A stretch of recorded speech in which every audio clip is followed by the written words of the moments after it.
Bismillahirrahmanirrahim. Assalamualaikum warahmatullahi wabarakatuh. Alhamdulillahi rabbil alamin. Wa bihi nasta'in wa nastaghfiruh. Wa na'udzu billahi min sururi anfusina wa min sayyiati a'malina. May yahdihillahu fala mudilla lahu wa may yudlil fala hadiya lahu. Asyhadu an la ilaha illallah wahdahu la syarika lah wa asyhadu anna Muhammadan abduhu wa rasuluh. Allahumma salli ala sayyidina Muhammadin tibbil qulub wa dawaiha wa afiyatil abdan wa shifaiha wa nuril absar wa diyaiha wa ala alihi wa sahbihi ومن تبعهم بإحسان إلى يوم الدين بعدد علم الله وزنة عرش الله ومداد كلمات الله بحق عظمة ذاتك يا أرحم الراحمين أما بعد. Yang saya hormati apa ditonton Imam, tonton Bilal, pengungsi dan barisan kepimpinan Surau An-Nur Bandar Putri Kelang yang dirahmati Allah Subhanahu wa taala. Syukur alhamdulillah dengan izin Allah Subhanahu wa taala kita dapat bersama lagi pada kali ini menerusi maya kita dalam meneruskan pengajian kita melalui kitab Permata Ilmu Tauhid, dan insya-Allah kita cuba selesaikan tajuk kita yang berkaitan dengan bab yang telah pun kita ikuti pada sebelum ini, dan insyaAllah pada kali ini kita akan meneruskan perbincangan kita bermula halaman 48 sehinggalah halaman yang ke-50 untuk menyelesaikan tajuk yang berkaitan. Alhamdulillah, pada siri yang lepas kita telah pun membincangkan kata-kata pengarang ataupun musannif yang menyatakan tentang maqad wajaba, yakni sekalian apa-apa perkara yang wajib bagi Allah Subhanahu wa taala. Dalam hal ini dijelaskan oleh musannif pengarang kitab ini apa-apa juga perkara yang memerlukan penjelasan secara tafsiri, secara terperinci yang berkaitan dengan dalil wajib dan akli ataupun dalil akli itu, maka sesuatu seperti mempercayai, meyakini sifat 20, maka wajib bagi seorang yang mukallaf, seorang yang muslim, mukmin mengetahui, mempelajari, memahami sifat 20 ini secara tafsiri. Begitulah juga kata musannif, kalaulah perkara-perkara yang berkaitan dengan wajib itu perlu dijelaskan secara ijmal, umum saja, maka perkara tersebut hendaklah wajib bagi seorang mukallaf mengetahuinya secara umum saja. Ya tuan-tuan yang dirahmati Allah Subhanahu wa taala, kita telah pun membincangkan dalam hal yang berkaitan dengan wajib ini. Kata musannif, wajib itu dipecah atau dibahagikan kepada dua bahagian, dua pecahan yang disebutkan dengan istilahnya wajib dharuri yang pertama, manakala yang keduanya wajib nazari. Kalaulah perkara yang disebutkan wajib dharuri itu sesuatu perkara yang disebutkan untuk memahaminya, mencapainya, mengetahuinya tidak memerlukan kepada pemikiran yang mendalam ataupun sesuatu kajian, penyelidikan nas ataupun dalil yang secara terperinci yang mendalam, maka itu disebutkan sebagai wajib dharuri. Contoh, sesuatu benda itu, benda yang bersifat makhluk itu adalah mengisi sesuatu ruang, maka itulah yang dikatakan benda ataupun makhluk. Yang mengisi sesuatu tempat, ruang, masa, itu dikatakan sebagai makhluk, benda yang dicipta. Maka meyakini tentang makhluk itu sebagai sesuatu yang mengisi tempat, masa, maka ia adalah sesuatu yang dikategorikan sebagai wajib daruri tanpa memerlukan kepada pendetilan, kajian, pemikiran yang mendalam. Manakala wajib nazari pula ia memerlukan kepada pendetilan yang mendalam, seperti kita meyakini tentang sifat-sifat wajib bagi Allah Subhanahu wa taala, yang 20 sifat yang wajib bagi Allah, maka diperincikan, didetailkan, dihuraikan dengan secara yang lebih mendalam perkara yang berkaitan dengan sifat 20 berkenaan. Ya, itu sebahagian daripada apa yang telah kita ikuti pada siri yang lalu. Dia sambung terus di halaman 48 berkaitan dan masih lagi menjelaskan di awal ini tentang apa yang dikatakan daruri, apa yang dikatakan nazari. Kata musannif, kata pengarang, daruri adalah suatu perkara yang di dalam mencapainya tidak perlu pemikiran. Sudah jelas tadi, sesuatu perkara seperti makhluk, ia mengisi satu ruang, mengisi suatu tempat, masa, keadaan, maka ia tidak memerlukan kepada penjelasan yang mendetail, yang mendalam, memerlukan kepada pemikiran yang detail dan mendalam. Manakala dia kata, sedangkan nazari pula adalah suatu perkara yang di dalam mencapainya perlu kepada pemikiran. Ya, jadi apabila dikatakan perlu pada pemikiran itu, ia memerlukan kepada akal. Ya, sebab itu bagi seseorang yang dikategorikan sebagai mukallaf, ya, seperti yang telah kita bincangkan beberapa siri sebelum ini, seseorang itu dikategorikan sebagai mukallaf antaranya ialah baligh, waras akalnya, telah sampai risalah nubuah, risalah kenabian, khususnya Nabi kita Muhammad sallallahu alaihi wasallam kepadanya, maka ke atas diri seseorang itu telah pun dikategorikan sebagai seorang yang mukallaf, di samping mempunyai panca indera yang sempurna. Ya, tuan-tuan yang dirahmati Allah Subhanahu wa taala. Di samping membahaskan tentang pembahasan ilmu tauhid ini, ada sifat yang wajib, ada sifat yang harus, yakni jaiz, ada sifat yang mustahil ataupun disebut sebagai mumtani. Jadi kalau kita telah pun menjelaskan tentang wajib itu terbahagi kepada dua, daruri dan nazari. Begitulah juga perkara yang berkaitan dengan jaiz, harus bagi Allah Subhanahu wa taala sebagai contoh, maka ia juga terbahagi kepada dua kategori, dua bahagian, yakni disebut sebagai nazari dan disebut yang keduanya sebagai yang pertama daruri dan yang keduanya jaiz nazari. Kata pengarang, jaiz adalah ma yasihu fil aqli wujuduhu taratan wa adamuhu ukhra, yakni sesuatu yang sah pada akal oleh adanya satu kali dan oleh ketiadaannya pada kali yang lain. Jadi yang dikatakan jaiz itu pada satu ketika kewujudannya itu adalah sesuatu yang sah pada akal, dan pada satu ketika yang lain ia dikatakan ketiadaannya juga pada satu ketika yang lain. Contoh tuan-tuan yang dirahmati Allah Subhanahu wa taala. Allah Subhanahu wa taala nak mewujudkan makhluk, nak mengadakan makhluk.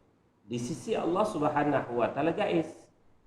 Nak mewujudkan di sisi Allah itu jaiz. Allah Subhanahu wa taala tak nak ciptakan sesuatu makhluk itu juga di sisi Allah Subhanahu wa taala juga adalah jaiz, harus. Ya, itu kalau kita kaitkan dengan sifat jaiz bagi Allah Subhanahu wa taala. Kalau kita nak kaitkan sesuatu keharusan itu macam adanya malam dan adanya siang. Sesuatu ketika harus wujudnya malam, dan sesuatu ketika yang lain harus juga tiadanya waktu malam.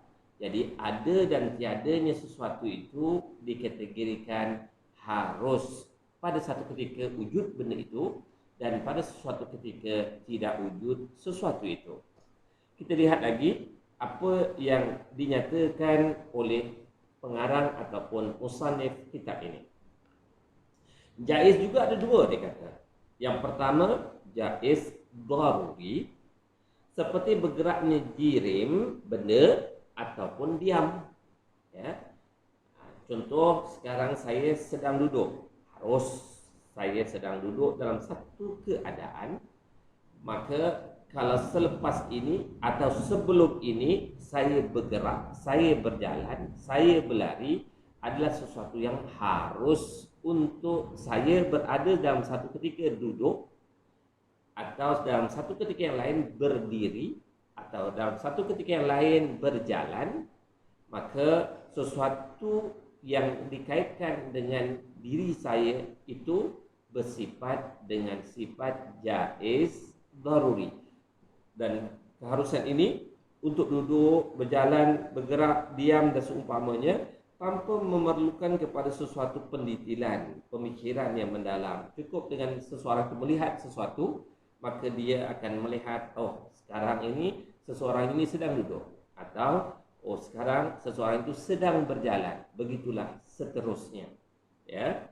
Manakala jaiz nazari pula seperti mengazab orang yang taat meskipun dia maksum, dan memberi pahala kepada pelaku maksiat meskipun dia kafir.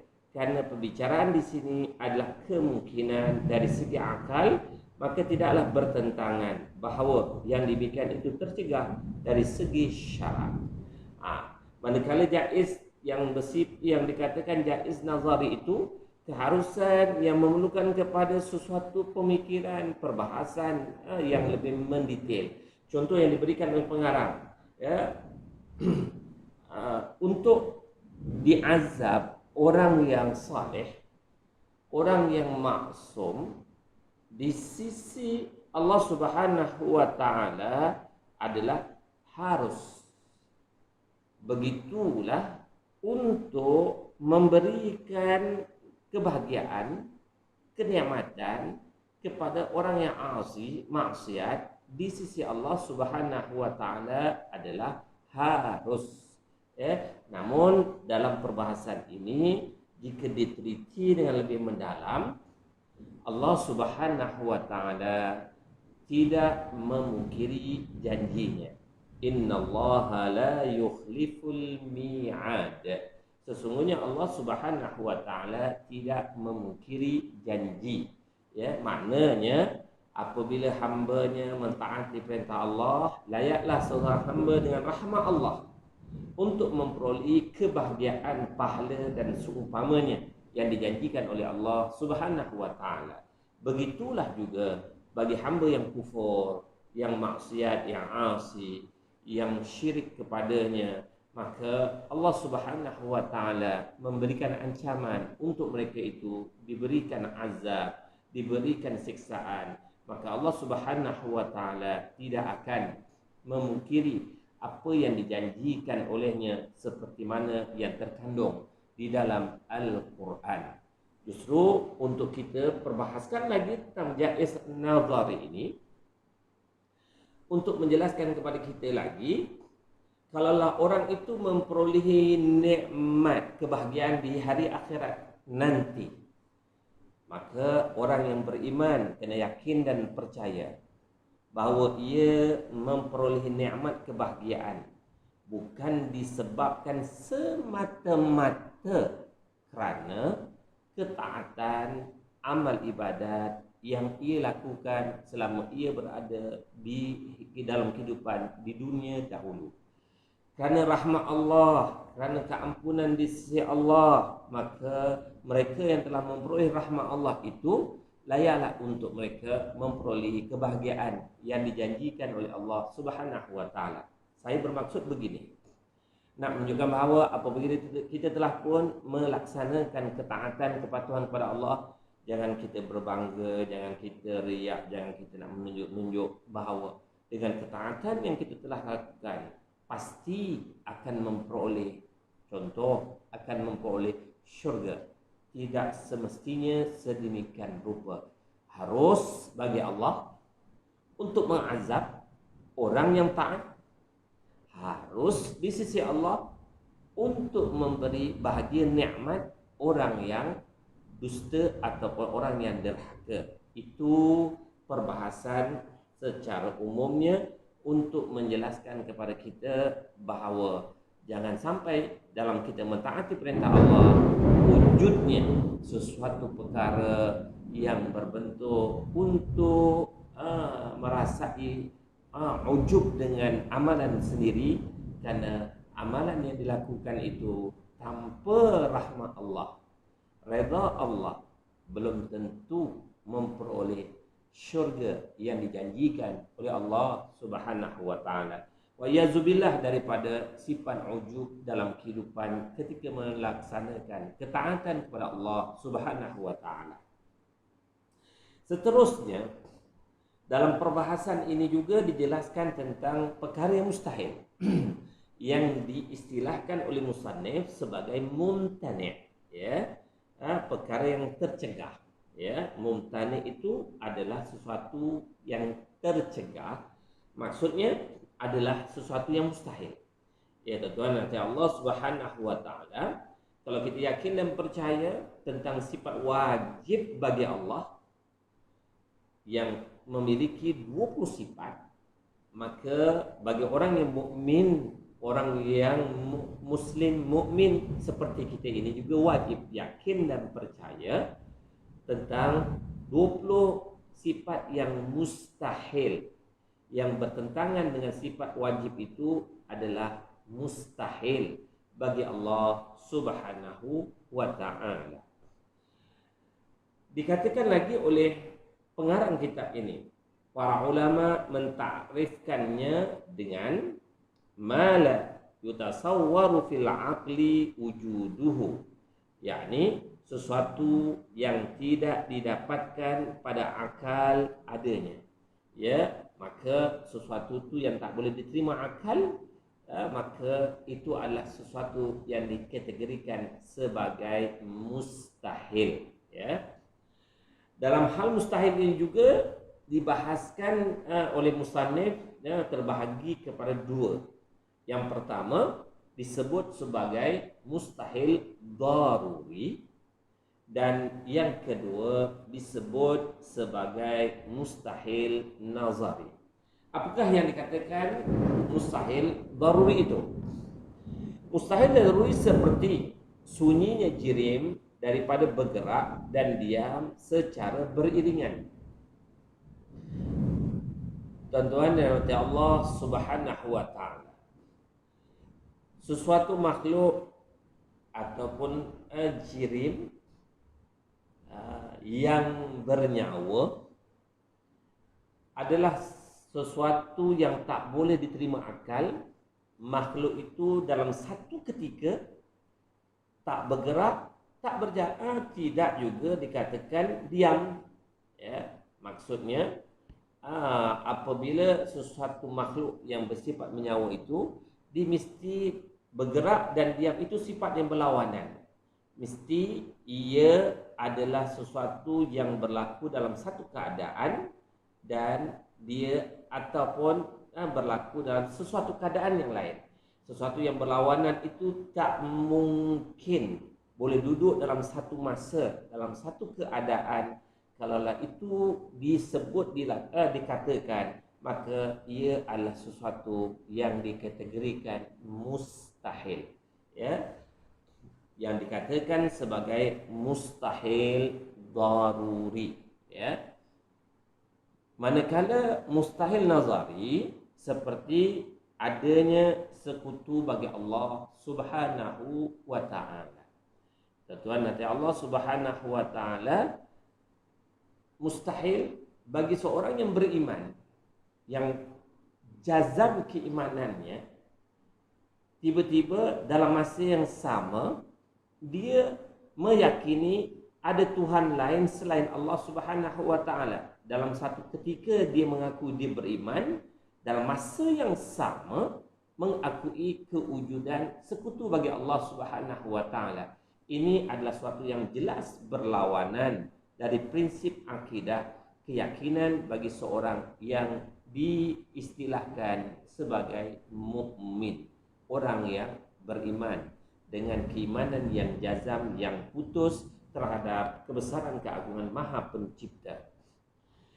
Kata pengarang ini lagi, maka dapatlah disimpulkan bahawa setiap bahagian yang tiga itu, ya, sama ada disebutkan sebagai wajib atau disebutkan sebagai jaiz, harus, atau disebutkan sebagai mumtani ataupun mustahil, ia terbahagi kepada daruri dan nazari, sehingga semuanya menjadi 6 pecahan, ya.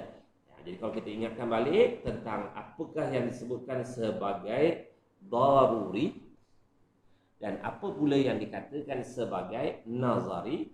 Perkara yang disebutkan sebagai daruri itu ia tak perlu kepada pendetailan, penjelasan yang secara detail terperinci, maka ia mudah dipahami, mudah diketahui dan dipahami oleh seseorang. Manakala yang nazari pula ia memerlukan kepada perincian, pendetailan, pemikiran yang lebih mendalam untuk memahami sesuatu dan meyakini sesuatu yang dibahaskan itu. Sebahagian ulama pula berkata bahawa ada kemungkinan mentamsil, ada kemungkinan memberikan contoh bahagian yang tiga itu dengan bergeraknya jirim dan diamnya. Ini sebahagian di dalam perbahasan di kalangan para ulama dengan menyatakan perkara berkenaan. Maka yang wajib adalah salah satu dari keduanya, dan yang mustahil adalah sunyi dari keduanya secara beriringan, serta yang jaiz adalah tetapnya salah satu dari keduanya sebagai ganti yang lain. Jadi nak menyatakan kepada kita tentang persoalan ini, maka bagi para ulama ini yang wajib itu adalah salah satu dari keduanya. Jadi kalaulah kita sebutkan tentang wajib wujudnya Allah Subhanahu wa taala, maka kita wajib yakin dengan penuh keyakinan tentang kewujudan Allah Subhanahu wa taala tersebut, manakala yang mustahil itu adalah sunyi dari keduanya, daripada sifat yang berlawanan yang berlaku dalam sesuatu ketika ataupun sesuatu keadaan, ya. Manakala yang dikatakan harus atau jaiz itu adalah tetap salah satu daripada dua keadaan tadi. Maknanya harus ia berlaku pada satu keadaan dan ataupun ia pada keadaan yang sebaliknya.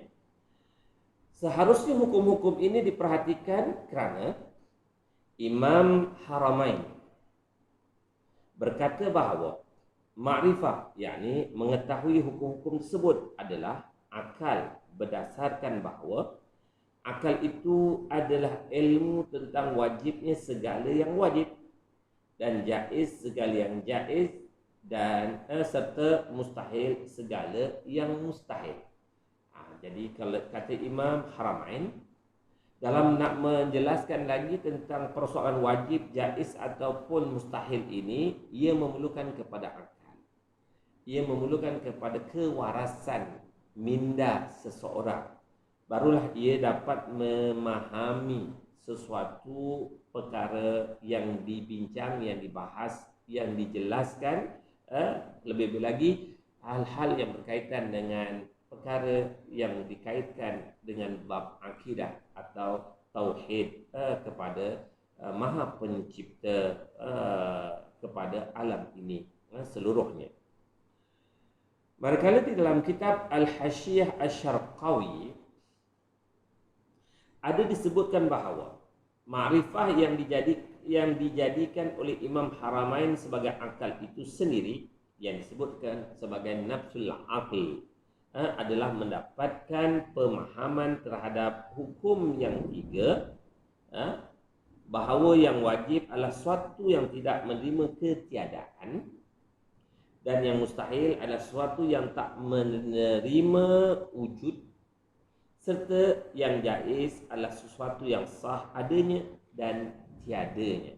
Ini dalam perbahasan mengikut Imam Al-Haramain, apa yang dikatakan wajib, apa yang dikatakan harus, apa yang dikatakan mustahil. Kalau dalam perbahasan musannif ini, perkara yang dijelaskan wajib itu dibahagikan kepada kepada dua bahagian. Adanya nazari, adanya daruri, ataupun adanya daruri, adanya nazari. Kalau daruri itu, sekali lagi kita jelaskan, ia tak memerlukan kepada pemikiran, pendetilan, penjelasan yang mendalam, tak perlu. Manakala yang dikatakan nazari, ia memerlukan kepada pemikiran, penjelasan, pendetilan. Jadi untuk ini, Imam Haramain menjelaskan sesuatu perkara yang dikatakan wajib itu adalah sesuatu yang tidak menerima ketiadaan. Maknanya kalau wajib adanya sesuatu itu, maka wajib. Kalau tiada, tak boleh diterima sebagai sesuatu yang tak boleh diterima oleh akal. Itu yang dikatakan sebagai wajib. Manakala mustahil pula adalah sesuatu yang tak menerima wujudnya. Jadi kalau sekiranya wujud itu wajib, mana tak wujud itu mustahil. Itulah sebagai suatu pendekatan yang dijelaskan oleh Imam Haramain. Kalaulah contoh sifat wajib bagi Allah Subhanahu wa taala itu dengan sifat wujud. Wujudnya Allah itu wajib, maka diterima sebagai suatu perkara yang wajib diyakini, dipercayai. Manakala berlawanan dengan sifat wujud itu adalah adam, tidak ada, tidak wujud, maka di sisi Allah untuk dikaitkan dengan kebesaran keagungan Allah Subhanahu wa taala, adam di sisi Allah itu adalah sesuatu yang mustahil. Manakala perkara yang jaiz pula adalah sesuatu yang sah adanya atau tiadanya. Jaiz bagi Allah nak mengadakan sesuatu, jaiz juga harus bagi Allah untuk mentiadakan sesuatu. Maksudnya jaiz di sisi Allah nak mewujudkan sesuatu, dan harus juga bagi Allah untuk tidak mewujudkan sesuatu. Oleh itu, seperti kewujudan kita ini, seperti yang telah pun kita sebutkan beberapa kali sebelum ini, di sisi Allah, Allah nak mewujudkan kita ini, di sisi Allah harus. Kalau Allah tak nak wujudkan kita juga, harus bagi Allah Subhanahu wa ta'ala. Bukan wajib bagi Allah untuk mewujudkan kita. Namun realiti yang berlaku, hakikatnya kita telah pun diwujudkan oleh Allah Subhanahu wa ta'ala sehingga berpeluang untuk menghirup udara dalam kehidupan di dunia ini, yang mudah-mudahan peluang yang Allah pinjamkan untuk hidup di dunia ini kita gunakan semaksimal mungkin, sesungguh-sungguhnya, sehinggalah kita meraih keredaan, kerahmatan di sisi Allah Subhanahu wa ta'ala. Dan mudah-mudahan kita juga akan terus hidup dalam penuh kenikmatan, kebahagiaan di alam kuburnya dan seterusnya di alam akhirat nanti. Mudah-mudahan apabila dalam kehidupan kita ini memiliki keimanan yang jazam dalam mengimani kebesaran keagungan Allah, mudah-mudahan layaklah untuk kita memperoleh kebahagiaan yang dijanjikan di sisi Allah Subhanahu wa ta'ala. Pendapat lain mengatakan bahawa yang dimaksudkan dengan makrifah di situ adalah membenarkan terhadap sebahagian perkara yang daruri dari hukum-hukum yang tiga, seperti membenarkan bahawa satu adalah setengah dari dua, dan api adalah panas, serta dua yang berlawanan tidak dapat berkumpul. Ini penjelasan untuk memudahkan untuk kita memahami.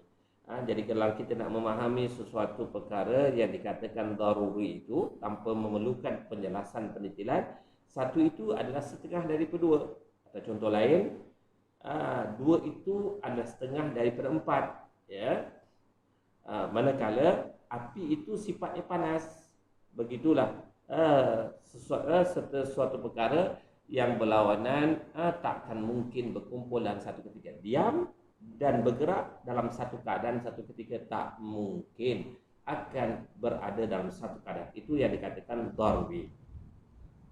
Maka keadaan satu sebagai setengahnya 2 adalah wajib daruri. Tetapi panas bagi api adalah jaiz daruri, serta berkumpul 2 yang berlawanan adalah mustahil daruri. Ini contoh, ya.